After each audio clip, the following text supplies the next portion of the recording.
روایت میں پیارے پیغمبر صلی اللہ علیہ وسلم نے ارشاد فرمایا اللہ تبارک و تعالی عرفہ کے دن سے زیادہ کسی دن بندوں کو آگ سے آزاد نہیں فرماتے. عرفہ کے دن 9 ذی الحجہ اللہ جتنے بندوں کو آگ سے آزاد فرماتے ہیں اتنے اور دنوں میں اللہ آزاد نہیں فرماتے. میرے دوستو ہم سب کی ضرورت ہے بخشش اور مغفرت. ہم دیکھیں یہ کتنی مرتبہ یہ ایام ہماری زندگیوں میں آئے چلے گئے, ہمیں خبر ہی نہیں, ہمیں پتہ ہی نہیں چلا.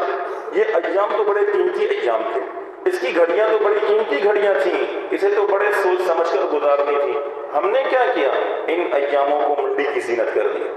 ہمارے صبح شام منڈی کے چکر لگنے لگے. ہم نے ان ایام کو غفلت میں گزار دیا, ہمیں پتہ ہی نہیں چلا کہ اتنے قیمتی دن ہمارے پاس آئے تھے اور ہم سے ضائع ہو گئے, ہمیں پرواہ ہی نہیں تھی. ہمارے ایام غفلت میں گزر گئے. اور اللہ کے رسول صلی اللہ علیہ وسلم کیا ارشاد فرما رہے ہیں, آپ تو فرما رہے ہیں کہ اللہ عرفے کے دن 9 ذی الحجہ والے دن اتنے لوگوں کی بخشش اور مغفرت فرماتے ہیں, اتنے لوگوں کو جہنم سے آگ سے آزاد فرماتے ہیں جتنے اللہ پورے سال میں کسی دن آزاد نہیں فرماتے, کسی دن آزاد نہیں فرماتے.